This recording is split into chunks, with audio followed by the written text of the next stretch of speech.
Hey everyone, welcome to another episode of Quest Like a Pro.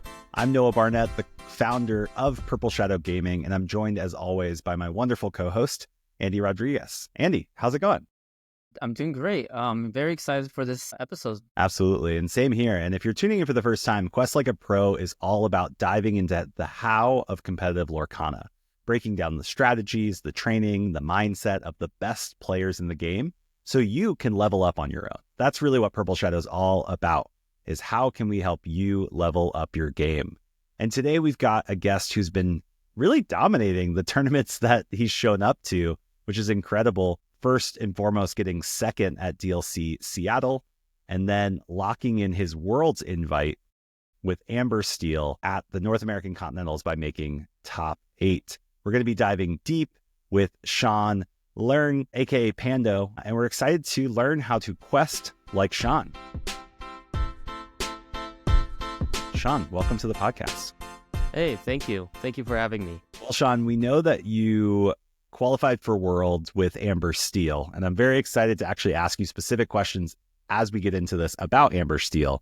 But before we talk about Lorcana specifically, I would love to know, how did you actually get into competitive TCGs? And specifically, like, what led you to Lorcana? What was the journey? Yeah, so I guess when it came to TCGs, I played Yu-Gi-Oh! As a kid. Played it with friends. I was never really competitive, I would say, enough. We kind of had our own local meta, not even at an LGS. And over time, my friends were competing at LGSs, and I was still that one guy who would go with them to the store, not sign up for a tournament. I would just sit at a table and just play with anyone who's in between. So I've kind of come a long way into being more competitive with it. And I first started off with Yu-Gi-Oh!, tried Hearthstone, tried Legend of Runeterra. Those were more accessible. I think I probably burned out playing them for too much. Like, maybe I just played them for a month or two, and I feel like I've did everything I wanted to, and that was it. So I took a break from TCGs, did grad school, finished grad school, came back home, wanted to figure out, how do I meet new people? When you're not at school or when you're not working, it's kind of hard to meet people. You got to find a hobby. So outside of video games, there were TCGs. I wanted to hang out with friends again. So I was thinking about which ones. There's Magic, there's Yu-Gi-Oh! Again, Pokemon. Lorcana was relatively new. I thought about picking up Lorcana just because, one, I didn't think it was going to be too difficult knowing it was Disney. I think Disney would not want to make a really difficult game, so it was a way to get in back to the TCG groove with friends, and maybe my girlfriend would jump on it. And I did at the time look into what was Magic all about. I know it's like the godfather of TCGs. I was close to pulling the trigger on it, but I didn't, because I wanted to wait for the Final Fantasy set. And that's coming out real soon, but this is all about Lorcana here. So that's how I got into Lorcana. Yeah, that's incredible. I love how you bring that up, because I do think it's such an important part about gaming in general. It's not even just about the game. It's about gaming with people, and especially a TCG or board games or any game you choose to play, where you have to sit down across the table from someone, look them in the face, and spend an hour like playing this game, learning this game, winning the game, losing the game. Like, going through that is such a bonding experience. And I think a lot of people stay in TCGs because it is an incredible way to meet people in like a healthy, happy, like mind kind of investing type way. So I love that that was part of your story, Shawn. And we're grateful that you didn't jump to Magic right away. My background is from Magic. I've started playing Magic, I think, 26 years ago when I was 10 years old. Wow. Okay. So I've been playing Magic for a long, long time, and it's changed and shifted and really laid the foundations for so many great TCGs, including Lorcana. I think some of the design team is actually from a Magic R&D type background, but it's just gotten so complex and so wild that I think it's more of a platform now, not really like a focused game, or at least that's what I've seen it as. But again, we're here to talk about Lorcana, not Magic. But thanks for giving us that background, Shawn. So before we, here on Quest Like a Pro, we really want to dive into like deep strategy talk. But I actually want to, before we do that, go back to like a key moment in your journey obviously second at DLC Seattle, and then top 8 at North American Continentals. Like, what was the moment in your journey of Lorcana that was like the most epic moment? And could you kind of take us back to that moment and tell us that story? What was going on? How did you handle that situation? Like, what were you thinking when it came to an end? How did that go? Like, bring us back into that moment through a story, Shawn. Yeah, I think the one I remember the most, and I could say that's a spike of confidence. I think that's why I remember it the most. There was a moment where I was feeling pretty confident. It was my day 2 top 16 match to get to top 8 for the North American Continental Championships. I was against Blue Red. I was already feeling defeated. I went against, like, that was probably my 4th one. It's my 4th one, and if I did win it, there's a chance I play against another one, which I did, and I was over it. So my first game, I was able to deck out my opponent, and I was Missed on that the game. draw. Yeah, that's incredible. Game 2, I thought I had the nuts. However, just as I kind of somehow prepared for or expected, even if you have all the aggro, Ruby Sapphire has the tools to kind of stop it. If you look into tournament data, there are blue-red matchups against an aggro Steel Song or Diggy Diggy Dwarf Mine. They could still stop it. So I experienced that. So moving on to game 3, yeah, it was really fair, I would say. I wasn't as aggressive as I would have wanted. My opponent wasn't ramping as much as he would have liked. He had more removal than ramp in the beginning. And the moment where I had the spike of confidence was when I realized that my opponent was digging for outs and he's going through card after card and he needs to look for this wipe. And if he gets this wipe, then I'm probably a little bit behind, but should he not, I would be questing up to 19 or 20. So he's digging, and all of a sudden he does his last scry, and it is a really fast grab. And I'm like, okay, it's either he got it or he doesn't, right? And you're trying to read the body language, and it's like, if it was a really difficult decision or if he didn't find it, he might have taken some time to hesitate, but he did not hesitate at all. However, in a way, it didn't line up with the math I was doing in my head. I went through every single brawl, every single Maui, every single B prep. He only had one big Sisu left. There was no other hard removal he could do except for that one card. And I'm like, he grabbed it really fast. I think I'm going to call that bluff. And it was a bluff. However, I think I was a little too quick with it. I almost threw the game. I put a Pete. I maximized my board presence. I was able to quest a 19. However, I didn't realize I could have put a Daisy Duck instead of a small queen.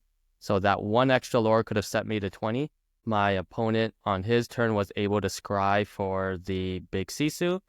He did wipe me. However, I realized how I kind of made my misplay, and I just set my board up to kind of survive big Sisu. He had like 2 to 3 ice blocks, so I played around that a lot. But yeah, I would say that was a moment where I felt confident. I felt like I maximized my card counting, my game awareness, not just with the board, but also with my opponent. He was a really good competitor. I know he's pulling out all the stops to kind of play this mind game.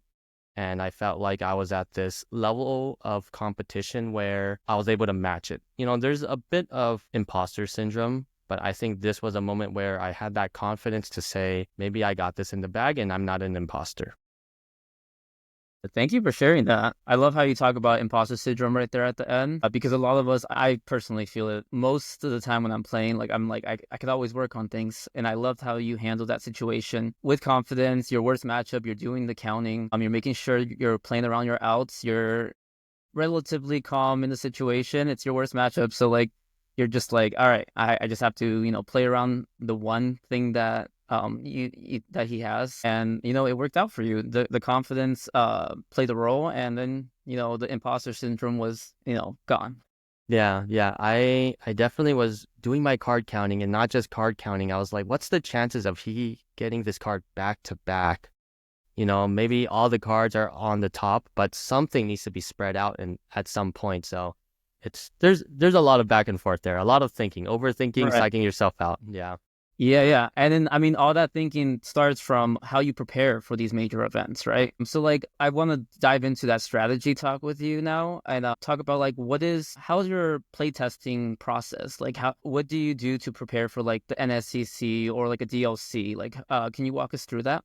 Yeah, so I don't probably practice as much as some of the other players. That could be, you could view it as that's really bad or that's a flex. I don't know. But I probably cope with the stress by playing other games. So it's like, oh man, NACC is coming up. I should practice. Well, I'm gonna play Marvel Rivals or Final Fantasy. Yeah. You know, these Yeah, stress. gotta de-stress. I'm just kind of avoiding it. But when it comes to playtesting, I do have thoughts in the back of my head. So I'm playing another game, and then all of a sudden, I'm like, what if I did this in the back of my head? And it's completely different. Like Final Fantasy is not going to be talking about a Lorcana or setting me up for any Lorcana practice at all. So I'm having that in the back of my mind. When I go to locals, I do play around a deck I am going to be considering. However, it's never the list I exactly lock in.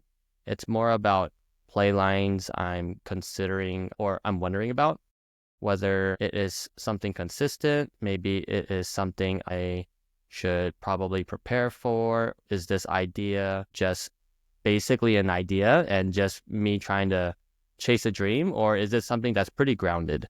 And it all starts off with having fun. So if I'm trying to really do the numbers and figure out what is the best play, if my opponent's options were turns 1, 2, 3, 4, etc., I tend to kind of get turned off from the game because it's not fun anymore. Even with my friends, they're over there trying to help me, but I want them to have fun too. Otherwise, they're just sitting there and crossing their hands, crossing their arms. So I have fun. However, when I do practice with them, I have a dialogue instead. Sometimes we would be asking, what are your options from turns 1 and 2, the potential combinations, and what do you not want me to do?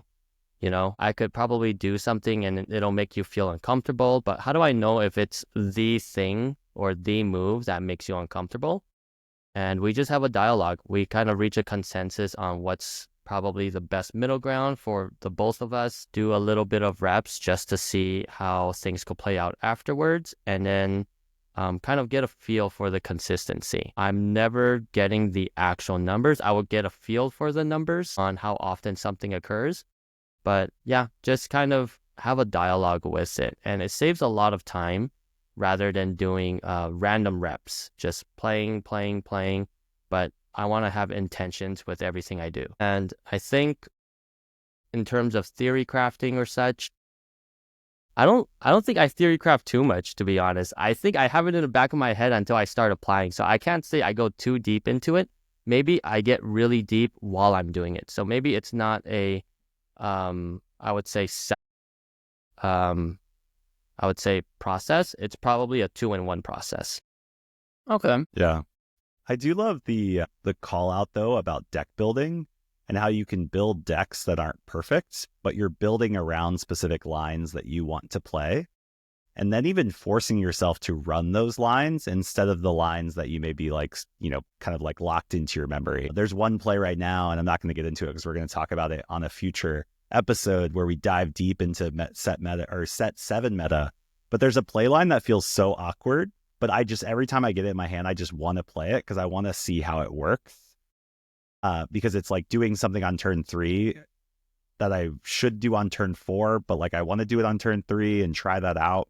And so I just love the idea of being like, I'm going to build a deck to playtest, not to like win because this is the perfect 60 or 62 or 72 if you're certain people. But like I'm trying to learn something from this build. And so I think that is really critical. And the second thing I want to highlight what you just said was like playing other games to help you change the environment while still learning about the environment that you're in. And I don't think we talk about this enough as like the activities people do beyond Lorcana and their impact on their actual Lorcana play. So I love how you highlighted those two things. Yeah, if I were to kind of get a bit deeper on that, for example, playing Street Fighter, playing Valorant or Counter-Strike, 2 different games, completely different from Lorcana. However, I'm probably in that mindset of what is my opponent doing next? How do I kind of make them do a certain play I want them to do? And that's exactly something I see in Lorcana. If I do this play, they're going to try to look for an out. So I could prepare for that. So there's a lot of transferable skill or strategy. It's weird. You would not think too much about that or practice that but it does happen with other games. So I guess that is a training arc or a training strategy for me. Absolutely. And I think I see that with people that play games generally. Or, Sailor talks about how he plays board games a lot and teaches other people how to play board games, which has actually impacted how he thinks about coaching with Lorcana. Because it's like, how do I teach someone to play this brand new game? How do I walk people through decision mapping? Or like you just said, Shawn, I think it's an under said thing, which is like, I'm going to do this because then my opponent's going to do this, which puts me in a better position to do that. Yeah. And that idea of like multi-step like combos, basically, like I feel like I'm doing like I never played video games, so I'm going to mess up all of them. Okay. But if I knew what combos were, it's like I want to do this combo move, not just like the singular moves to play the game that way. You really have to do those like multi-step combos that I think are really, really powerful. Oh, I do love that you said like talk about like how the games transfer, and I love how you mentioned Valorant and Counter-Strike because I play those games as well, and I'm like the shot caller usually of the squad. So it's really similar in my opinion with Arcana, like, how you stated about, predicting what they're gonna do, what they want to do, and just mitigating that. And I want to move on to a question on, I mean, you talked about your playtesting process and how you somewhat theory craft, but I do want to ask, what do you think, like for the viewers or the listeners right now, what common mistakes do players make when preparing for big tournaments or just playtesting in general? And like, what separates a great player from a good one?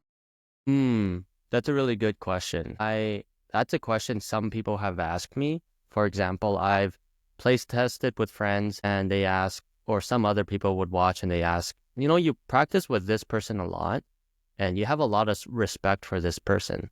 How come they're not getting the same results as you? And, outside of the obvious answer of variance, I think there is that extra step of, I hate to say it, but there's a bit of card counting. It's not like I do it at the perfect level, but it's playing around variance, basically. You do a bit of card counting to enable you to play around variance. Not just that, planning out a turn ahead or or 2 turns ahead. So we just talked about how we make a play and that might force our opponent to make a certain play in response. However, there's 2 routes to that also. If they have it, we're prepared. If they don't have it, then we were prepared way ahead then, or we were more prepared.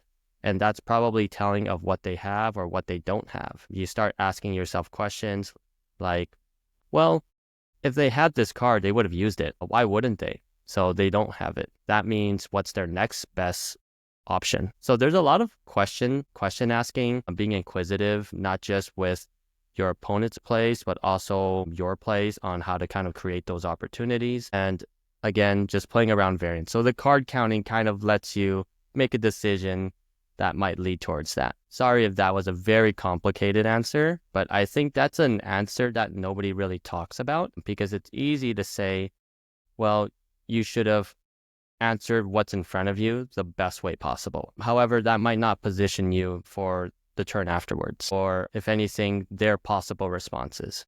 So I think that is an answer I'm satisfied with. Yeah, it reminds me of something that I think Zan talks a lot about, where it's like you should be thinking the entire time your opponent's playing their turn.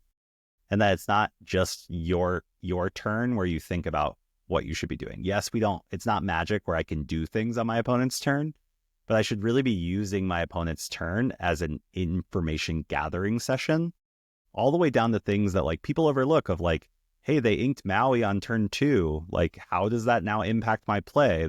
What if I was playing red-blue? Why would I be inking Maui against my deck knowing I have locations? Like, what could they have? Like, thinking through all of those things on your opponent's turn, I think then unlocks you to think about your decisions on your turn. And it's that information gathering, asking curious questions, as you said, like, oh, they did this. I wonder why they did this. Well, does that mean they have this? Or are they going to work towards their dock on turn 5? And that's why they're inking Rapunzel? Like, what's going on here in a way that, like, are they inking Rapunzel because they have a second Rapunzel and want me to set up a great Rapunzel trade? Like, All of those types of things are really interesting. And then at some point, you just have to decide. Yeah, it's a lot of perspective taking. Takes a lot of practice, and just having that dialogue with an opponent during a playtest session further, I would say, accelerates that process, or it lets you kind of incorporate the question asking with your friends or your partner and kind of just constantly poke holes. You might get answers, maybe it's not the perfect answer, but maybe it's an answer you were looking for in some way. No, yeah, I agree with you. The dialogue, I like that you keep coming back with that dialogue. I think it's like the best form of skill to use during playtesting. Like me and Noah will sometimes playtest, and I think just me and him talking back, like, why are you doing that? Do you have a better play? Like just going through with it back and forth with someone, like, can give you a different perspective. Like you said, the perspective processing and just getting their view of the deck and what they want to do against me and just their game plan. So yeah. Yeah, at PSG, we have a PSG Academy where we have like 6 to 16-year-olds come to like trainings and stuff, and it's just getting off the ground. But even tonight in a session, my son was playing against someone else, and then he was at like 10 or 12 ink with purple steel, or sorry, 10 or 12 lore with purple steel. And his opponent was playing sapphire steel and started taking over to the point that like he just had like Diablo on board at some point. And he was like, well, what do I do now? And he like plays Elsa, and he was like, oh, maybe I challenge or do something. And I was like, you have to figure out how you win from this point.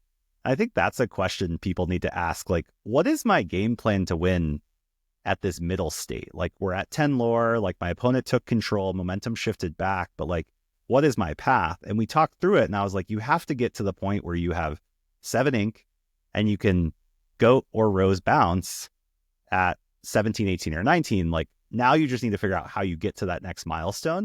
And he's like, but I have none of those cards in my hand. I'm like, yeah, but you have to just expect that those are the cards you need to draw to be able to win this game. And being able to be inquisitive, as you artfully said, Shawn, is so critical to those moments. Because he was like, I'm dead. Like, the game's over. And I'm like, no, like, what is the path to win? And he ends up winning that game. And so it's like one of those things that's like, hey, what could I have done? How could I have done? If I didn't quest here and I challenged instead, like, what would have happened then? I like backtracking in games and replaying a game from like the same point, but like down a different path. Like if we took out the location instead of questing, like what would have happened? So I think those are all very great and very smart. It's, I think, a point to touch on when you talked about being self-reflective or backtracking. I think that's something I always do. I know some people might not like it if you're very vocal about it, because they're like, I'm just trying to play the game. You know, you're talking so much.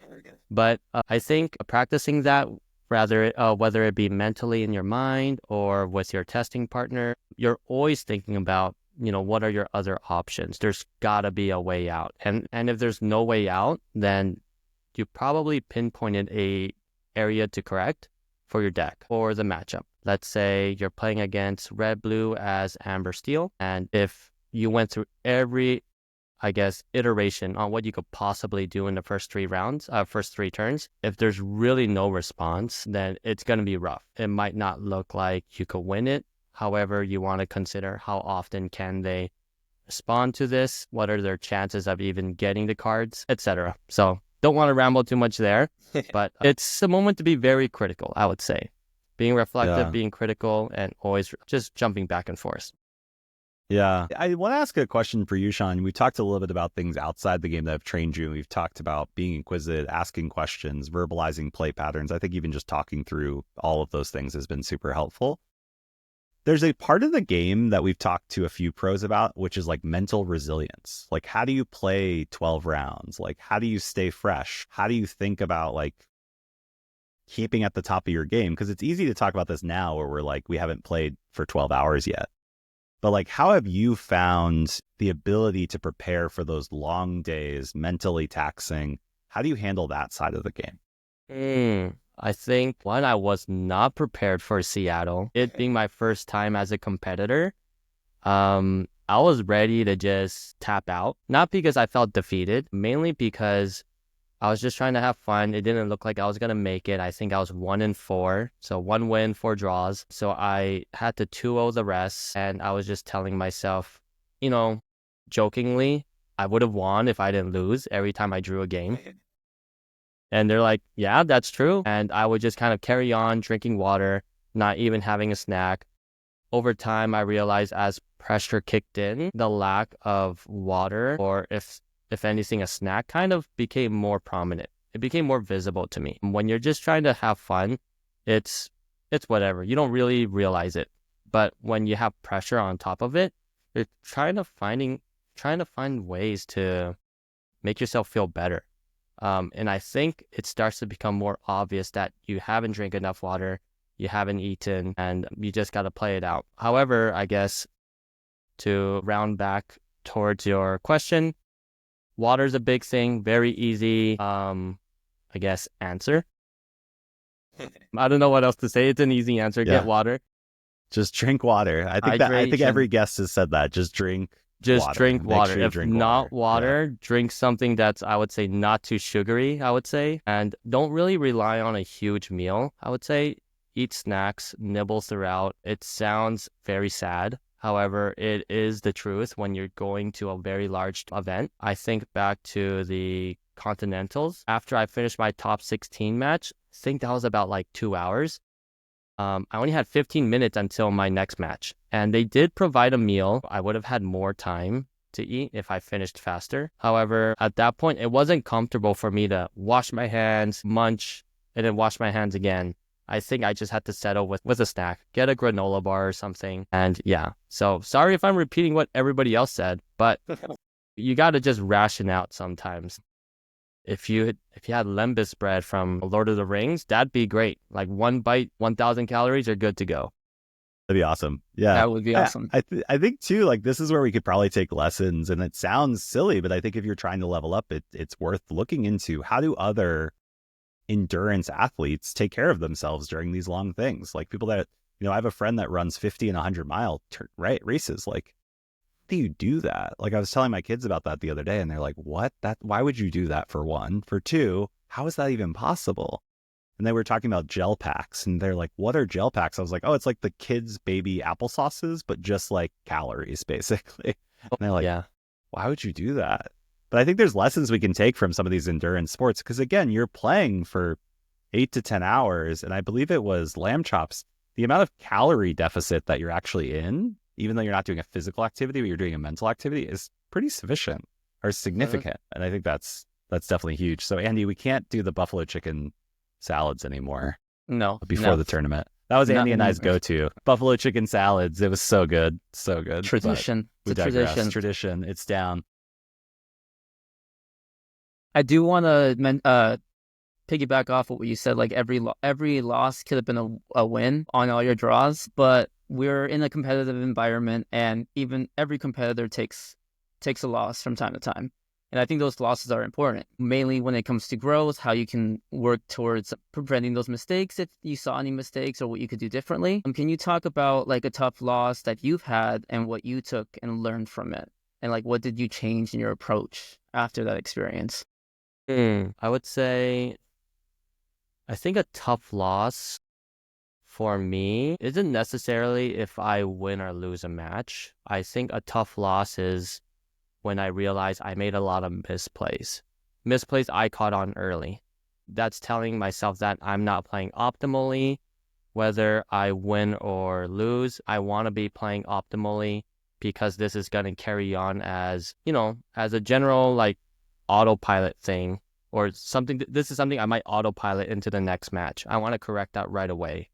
So it is a bad thing that I'm always reflecting, maybe similar to Noah, after every single turn. Should I have done X or Y instead? And I kind of am hard on myself for that. I think one time I was on a backup stream match during day 1 of Continentals. I said out loud that to my opponent, and this does give information away, where I said like, I misplayed. I could have played that much better. I could have done something else. And my opponent told me like, no, I think you did the right thing. I'm like, no, I 100% could have done something better. And I'm like making this face like that. So I am hard on myself. My opponents do make me feel better at times, or my testing partner. And it's not too much work for me to correct that if I spot it early.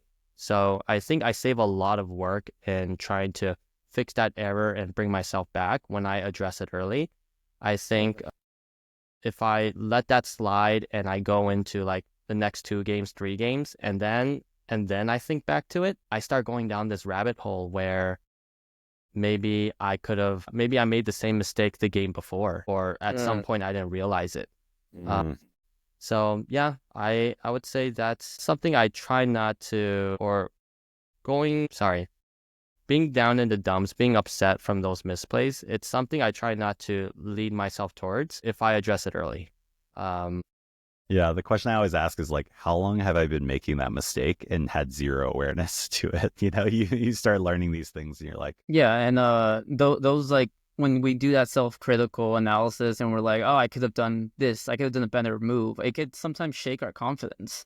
It could and we can sometimes bring that into our next game. Like a shaken confident. We're just not as confident in our following games. So I ask you, what advice would you give players struggling with that confidence in competition? Yeah, I would say it's something I still struggle with too. It's being okay with failure, being okay with losing. If you're losing, if you're failing, those are moments for you to reflect on to better yourself. And you also want to be it sounds bad, but I don't mean it this way. Be a good loser. If you lose, don't be really grumpy about it. Don't be very upset. Yes, there might be upsetting moments, but if you're playing to improve, use that opportunity to improve. This also goes the other way around. If you win, be a good winner and don't be a bad winner. So when someone's just having a hard loss and they're trying to reflect or kind of retain their emotions, don't be that person that makes it hard for them to do that. They're trying to be a good loser and you're making it hard for them to do that. So when it comes to going into a big tournament, please keep that in mind. And even though you feel like there's not enough time for you to really do that because everything's on the line and you're just trying to focus on one match into the other match, just take a deep breath and think about that, I would say. It'll really ground yourself and help you feel a bit more confident in why you play the game. I would presume most people play it because they enjoy it. It's not because they're like a super professional who makes a whole living off of the game. If you're that person, great, sure, but a lot of people want to enjoy the hobby. So let's keep that going. Absolutely. I think that's a beautiful insight. And honestly, it feeds into a value we have here at PSG, which is leave the game better. And this idea that like every game you can leave that game better. You're bettering yourself, better the game, improve that. And we've seen this as an important thing. We've seen people celebrate each other, like learn from each other, being that thought partner, even as a loser, being like, oh, you did this, that, and that. Like, why did you do that? That was interesting because I played this. I love asking my opponent questions afterwards. I don't always do it because sometimes you lose and you're like, man, I misplayed so hard and I just want to leave the table and go get some water. But it's important. And again, like this is a community thing. Ravensburger has talked about this a lot. The open play team has talked about this a lot. Like we want this to be the most vibrant and celebrated TCG community because we want the game to continue to grow. And that's critical. Even in competition, it's critical that community is part of the game. So thanks for sharing that, Shawn. All right, this is the fun part. Before we wrap up, we're going to hit you with some quick fire questions. The goal is here, no overthinking, and really just the first thing that comes to mind when we ask you these questions. Okay. Are you ready? I'll try. Yeah, sure. What's your favorite Disney Lorcana card, either to play or just for the artwork?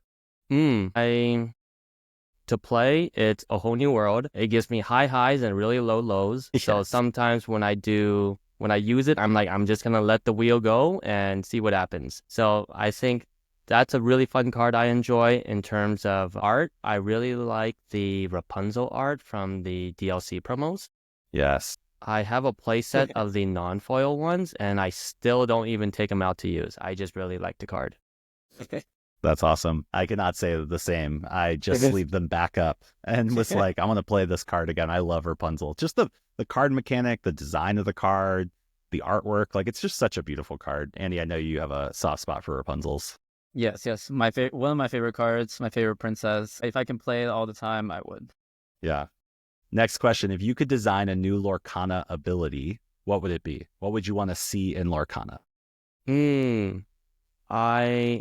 So maybe it's the Amber Steel in me speaking, or maybe it's my reaction to the set 7 cards.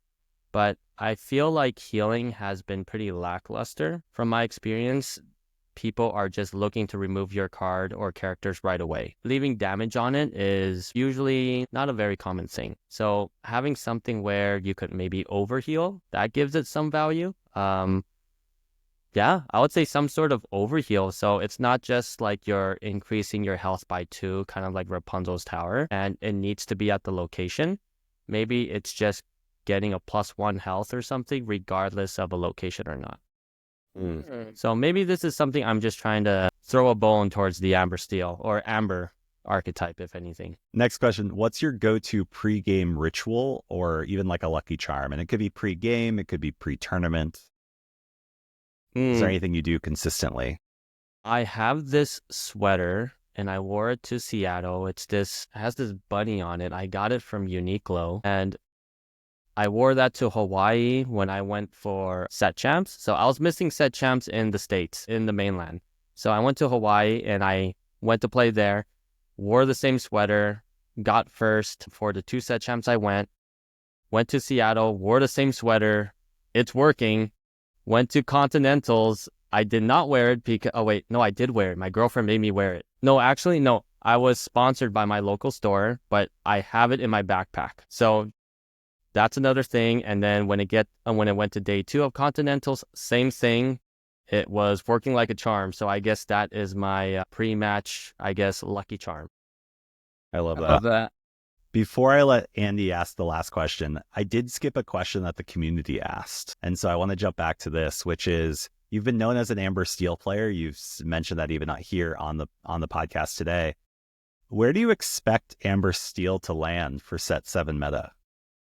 Is it gonna survive? You know, I'm chuckling because it sounds bad, but I think back to Continentals and I chuckled at it too. I essentially played a set 5 deck. I went to my Seattle list. I changed 3 cards probably. The only set 6 card was one Lilo that never saw the light of day. It was either ink or if it's in the discard, I never brought it back. So I essentially played a set 5 deck. And moving into set 7, although there's a lot of tools that didn't stand out to me, I don't necessarily think it is in a bad place. It's always a deck that needs to be respected. Absolutely. So it might be harder to find certain play lines against the new tools. However, they still need if anything, I would hope they maybe respect us enough where everything they build in their deck has to consider Amber Steel songs. If they don't, then we could re-enter. And other than that, for new tools for Amber Steel, I'm excited. I don't know enough to say where it's headed, but there's a lot of tools that's always worth exploring, and I'm looking forward to it. Nice. I love that. I love that you're still, you're like, we're still here, and respect us. And I think it's true. I think I feel like we've gone into like a rock, paper, scissors format, where like if you don't respect one deck enough, that it can take over. Mm-hmm. So let's we're gonna finish up with this last question. So we asked all our questions this, and a lot of the answers have been really unique and amazing. So the question is, if you could build your ultimate like 5 characters Disney team, who's on that team? Is there a scenario, or is this like just on a power level, or like an adventure team, or? I like to compare it to like Valorant. Say you're trying to compete like with squad against squad. Okay. So Noah doesn't really play games, but I would say to kind of like paint a picture. I do love Disney though. I've been going to Disney since I was like a baby, so I love the characters regardless. Okay, to paint a picture for Noah, it's basically we're gonna have a squad and they're gonna try to get the job done for us, no matter what it is. So I know off the bat Kronk is on my team. 100% guy could do anything. He's always up for the job, and there's spinach puffs. In addition to that, I like Stitch. I think Stitch has a place in my childhood and also my girlfriend's. Shout out to my girlfriend. She's from Hawaii. She loves Stitch. And next person, I don't know if it's a 2-in-1 combo, but I think Hero and Baymax. So it's either 2 people or 1, depending how you view it. I think he'll be great with Kronk. I think Kronk will get anything done for Hero. In addition to that, if we need some powerhouse, it's gotta be Hercules, Maui, or Elsa. And let's see, how many characters was that? Kronk, Stitch, Hero Baymax depends. If I throw in another character, we need a getaway driver. So it got to be Lightning McQueen. Lightning McQueen. Nice. Love We it. need a getaway Yeah. driver. So Lightning McQueen. I am hoping for a future Lightning McQueen OTK deck, Kerchow, or a Kronk Pull the Lever OTK deck. So those are the two I'm vouching for. There we go. I love that. So just to recap, you said Kronk, Stitch, we'll call it Hyro Baymax. You said Hercules, Maui, or Elsa. You have to pick one. Snap. Probably Hercules. Okay, Hercules. A repeat visitor to the team. I think Sailor picked Hercules as well. And then Lightning McQueen. That is the most unique one. We've never heard Lightning McQueen. So I think we had a Baymax before, but not Lightning McQueen. And Kronk. Kronk's never made the list. So that's awesome. They need him on the list. I think I need an Enchanted of Kronk. I think he's very memeable, and I think watching Emperor's New Groove, he gets it all done all the time. Well, Shawn, this has been an awesome conversation. Really appreciate you sharing your insights. There was so many things that we can take away from this episode that I think is going to help players level up regardless of what level they're currently at. And that's really what we want to cultivate here at Purple Shadow. So thank you for giving your time and your experience. It's been absolutely incredible. And before we go, Shawn, where can people follow you or support what you're working on? You mentioned sponsored by your local card shop. I believe you have a Metafy, but where should people go to really connect with you, Shawn? Yeah, so you can find me on Discord at Pando Mega. I don't really use Twitter or X, but if anything, you can find me on Metafy at Pando Mega also. And I also have Instagram at SL_Pando. And my local shop supports me, and they are DXN Provisions. You can find them on Instagram, mainly Instagram, and they're just a really cool shop. So check them out when you get the chance. And if anything, if you're ever in the area, go for the vibes. They definitely have a mix of hobbies there. I don't think we said where you're based. Where is the vibes, Shawn? Yes, I'm in the LA area, East LA area. So East LA. Okay, if so you check out guys DXN. If you guys are in the area for maybe another Continentals in the future or for Disneyland, definitely we're within reach. I love that. Well, again, thank you so much, Shawn, for being here. Make sure you check out Shawn on Metafy or connect with him on Instagram or Discord. Just a great guy. We actually talked to someone before the interview who played you in North American Continentals, and his feedback was, man, that guy's just such a good guy. He really enjoyed playing you. And so definitely check out Shawn. Hopefully you get paired against Shawn, not because you're going to win, but because you're going to have a great experience. And for everyone listening, if you enjoyed this episode, be sure to subscribe and leave a review. It really helps us grow and bring on more great guests like Shawn.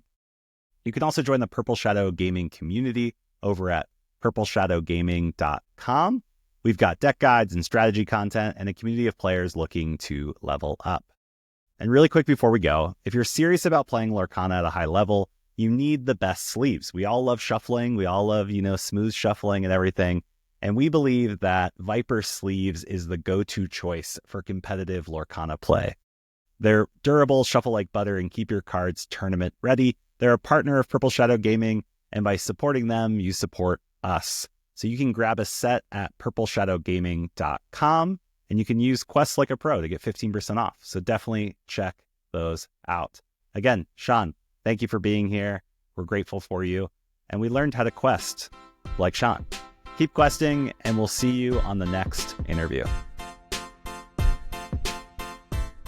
Andy, Shawn is an incredible human. He is. Like, such a great guy, very insightful, very thoughtful. I really appreciated our time with him. I did too. One thing I took away from our time with Shawn is he kept talking about card counting, and I as a blackjack player, a very poker player, just grew up with that with my family. Card counting is in my blood now. So, and I think that's something that needs to be talked about. Counting the amount of brawls, the preps in the discard. I think it's important for all our listeners to remember that when you're playing your games. Remember the outs that they have and the outs you have. I think it's really important.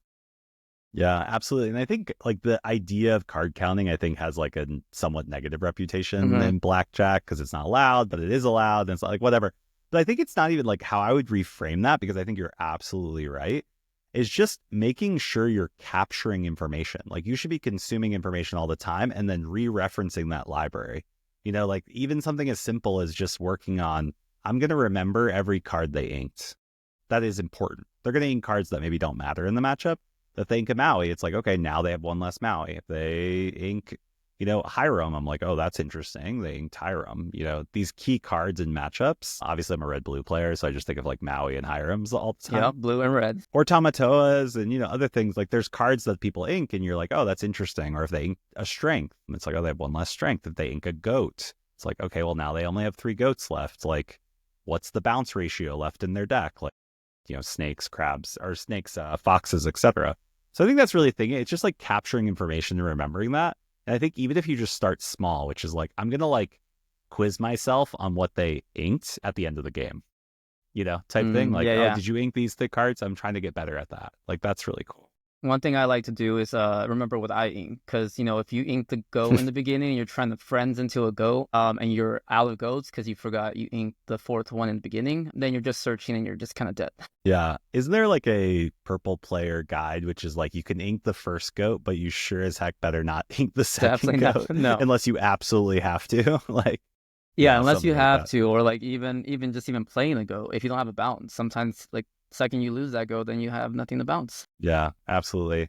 I think the other thing that stood out to me was his point, which both our other guests have said this too, which is like you don't want to test poorly or like waste reps. And so a lot of people will just go and be like, I'm going to grind for 5 hours, or I'm going to go like just play test. But if it's not like intentional, and that was something that really stood out with Shawn, he was like so inquisitive and like asking questions and like being very thoughtful.